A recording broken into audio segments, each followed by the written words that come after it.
Joining us now is my buddy Doug Heye, who was really nice to come on this show, especially given that today is his last day as an employee of the Republican National Committee. He has been communications director there during Michael Steele's tenure. Doug, thank you so much for joining us. Now tell me everything I just got wrong.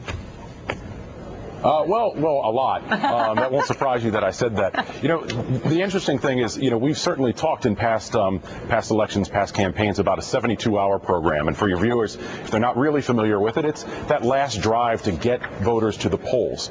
But elections have fundamentally changed over the past 2 or 3 years, 4 years even. What we've seen is that more and more voters, Nevada, a key state for this, are voting early. They're voting not 72 hours. They're not voting on Election Day. They're voting 2 weeks before Election Day, even a month before Election Day. So what we really need to do, this is something the incoming, or not incoming now, new Republican Party chairman, my friend Reince Priebus, has talked about, is a 30-day program to really invest early. It's something we tried to do at the committee, but it was something, it was really a starting effort. I think you'll see more investment in that in the future, and I'm excited to see that. So if the RNC wasn't able to fully fund, or didn't fully fund the 72-hour program in these past elections, you're saying it wasn't because you couldn't afford it, but rather because you didn't think it was valuable anymore?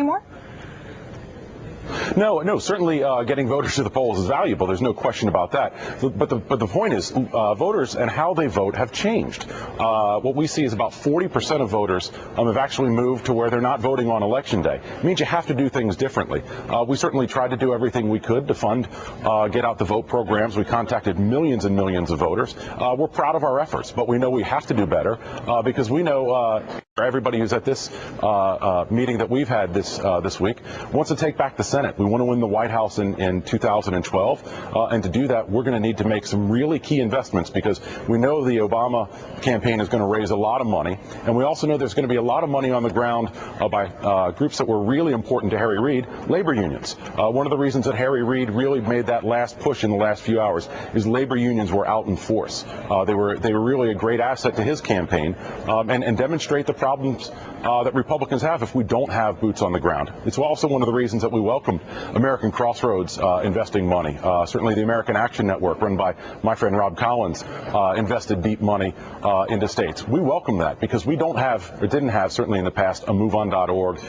We don't have labor unions. So it's important that we all push in the same direction. We started to see that in this election. We're going to see it more in the future. Doug, I've asked you in the past about the American Crossroads and those outside groups because it does seem like when big money goes outside the party, it does raise the question of what the party is for. And I know the line, I can hear the line from you again, that it is, that you welcome it, that it is useful, that you're all pulling in the same direction. But I saw on the ground in Nevada, yeah, there may have been competition from unions pulling for Harry Reid, but there was nothing functioning well in the get out the vote effort in Nevada. Those outside groups tried to do it. They really failed. It really seemed like amateur hour was people who were airlifted in, who weren't part of any sort of organic Nevada power structure at all. Isn't there some disadvantage to the RNC being sort of boxed out by these outside groups? Well, I think you just identified a key problem in Nevada. It was something certainly I was on conference call after conference call talking about, and how we make those corrections, how we make those investments to make sure that we're doing everything that we can to win that seat, which unfortunately we did not. But, you know, as far as, you know, outside groups, we have to remember it's also a entirely different structure that they deal with. You know, we have our limit an individual donating $30,400 at a time. The DNC has the same restriction. Outside groups can take unlimited money. They can take money from corporations, which neither political party can.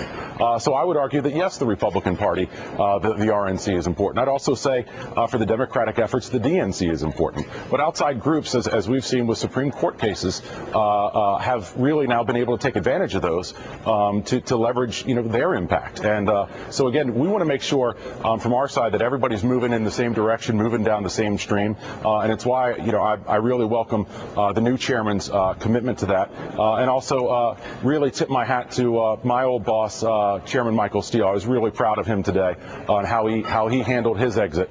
And I'm proud to call him a friend and proud to have worked for him. Doug, the reason that I think it's so interesting to look at the balance of power between the parties and these outside groups, to look at how the structure of power affects political outcomes in this country, is because it seems like it's one of the few things in American politics that's absolutely in flux, and we don't know where it's going to end up. And I was thinking about that today when we saw Michael Steele, your boss until he stepped down, drop out and then endorse, essentially throw his support to Maria Sino today. Ms. Sino was also endorsed prominently by Dick Cheney, also endorsed prominently by John Boehner, and yet that was not enough to get her into the top tier of the candidates who are running for chairman right now. What does it mean that having those high-profile endorsements wasn't enough?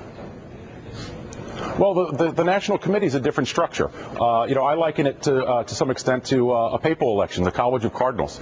We have 168 members, 3 people from each state and also from the territories who vote on this. So it's not a popular vote. It's not something that's voted on by members of Congress or the United States Senate. But I'll tell you, it's interesting. Normally, if you have, we had 6 ballots when Chairman Steele was elected. We had 7 today. Sometimes people will say that that's a sign of divisiveness or a horse race, as you had said 2 years ago. I didn't see the segment. I wish I had. But I really see that as a sign as the strengths of the candidates that we had, whether it's Maria Sino, who when I was cutting my teeth on Capitol Hill, Maria was one of those people you really looked up to because she's just a consummate pro. Ann Wagner, Saul Anousis, just great candidates. Michael Steele, of course, and Reince, who emerged victorious. He did a great job in Wisconsin. We had great wins there in that state. Scott Walker won his race, which we're all proud about. And I know Reince is going to do a good job, and we look forward to seeing what comes next. Doug Heye, Communications Director for the Republican National Committee until right now. Doug, somebody with whom I disagree almost entirely on almost everything, but you've been a real gentleman to us, and you've been a real good friend to this show, and I wish you luck in your future endeavors, Doug. Thanks a lot. Thanks so much, and thanks also to your viewers. I appreciate the opportunity. Absolutely.